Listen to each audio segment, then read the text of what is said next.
I-amuan natin si Sarah. Sige, sige, amuan.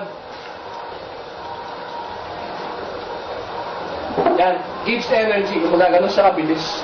Then yung magnets, both legs nilagyan natin. Then yung arm. Sir, sige po. Try niyo ulit yung bakal. Baklaw. Nakabulong ulit mo siya. Ay, baklaw. Sorry. Sige, sir. Try niyo po. Pakisada na si Sir. Lakad. Sir, lakad. Wow!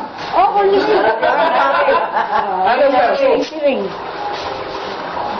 Wala na, balik daw. Wala lang. Oh, tayo, balik na tayo. Ay, balik daw. Balik. Palingkod dila. Bawa. Okay, balik. Ngayon lang yan, sir, ha? How much more? Mga 2 to 3 days na gamit ko, sir. Record. Ayan, kita na lang, oh. Oh.